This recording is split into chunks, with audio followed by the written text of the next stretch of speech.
the desert winds whispered across the camp of Israel. For many months, the people had traveled, guided by the cloud of God by day and the fire by night. At last, they came near the edge of the land God had promised, the land flowing with milk and honey. The people gazed across the hills in the distance. They longed to enter, to rest, to build homes, to plant vineyards. But first, they needed to see what lay ahead. God spoke to Moses, "Send men to explore the land of Canaan, which I am giving to the people of Israel. Choose one leader from each tribe." So Moses chose 12 men, strong and wise, one from every tribe. Among them were Joshua, son of Nun, and Caleb, son of Jephunneh.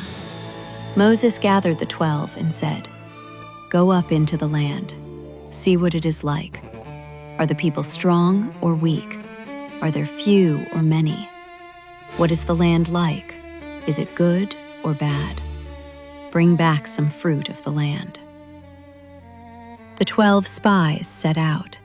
They climbed the hills, crossed valleys, and walked through fields rich with grain.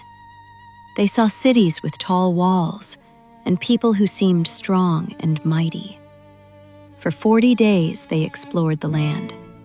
They cut down a branch with a single cluster of grapes so large it took 2 men to carry it on a pole. They gathered pomegranates and figs, their baskets overflowing with good things. When they returned, the whole camp gathered to hear their report. The spies laid out the fruit before the people. "The land is indeed flowing with milk and honey," they said. "Look at its fruit." But then 10 of the spies frowned. "The people there are strong. The cities are large and fortified. We even saw giants there. We cannot attack them. They are stronger than we are." The people gasped. Fear spread like wildfire through the camp. They began to cry and wail. But Caleb and Joshua stood firm. Caleb raised his voice above the crowd. "Be quiet, everyone. Let us go up and take possession of the land, for we can certainly do it. The Lord is with us." Yet the 10 spies shook their heads. "No, we seemed like grasshoppers in our own eyes, and that's how we looked to them." The people wept all night. They grumbled against Moses and Aaron. "Why did the Lord bring us to this land only to let us fall by the sword? Our wives and children will be taken as plunder. Would it not be better for us to go back to Egypt?" They even talked about choosing a new leader to take them back to slavery. Moses and Aaron fell face down before the people. Joshua and Caleb tore their clothes and cried out, "The land we explored is exceedingly good. If the Lord is pleased with us, he will lead us into it. Do not rebel against the Lord.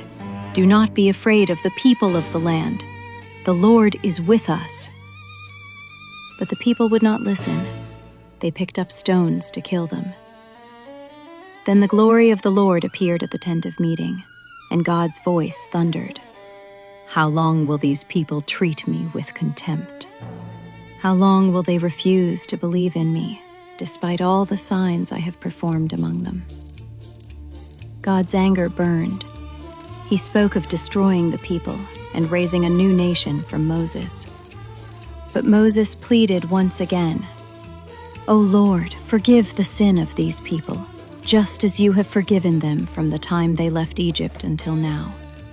If you destroy them, the nations will say, 'The Lord was not able to bring them into the land he promised.' For your name's sake, forgive them." And in his mercy, God forgave. But he also declared a judgment. "Not one of those who treated me with contempt will ever see the promised land. But my servant Caleb has a different spirit and follows me wholeheartedly. He and Joshua will enter the land.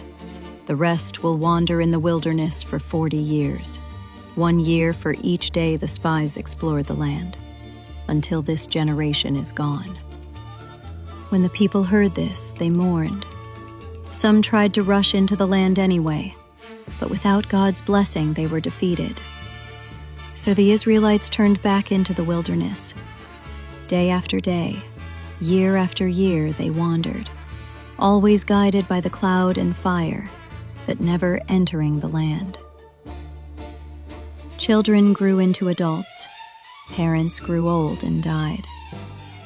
But through it all, God still gave them manna, water, and His presence. And in their hearts, a promise remained. One day, their children would enter the land God had sworn to give. Trust God, not fear. The 10 spies saw giants, but Joshua and Caleb saw God's power. Disobedience brings consequences. The people's doubt led to 40 years of wandering. God is faithful even when we fail. He still fed His people and stayed with them in the wilderness. And children, the Israelites were afraid and forgot how powerful God was. But Joshua and Caleb remembered, God is stronger than any giant. Remember this tonight. When you face something that feels big or scary, trust that God is with you. His power is greater than your fear. Now close your eyes, rest in His peace, and sleep knowing that the same God who cared for His people in the wilderness will always care for you. Good night, little one.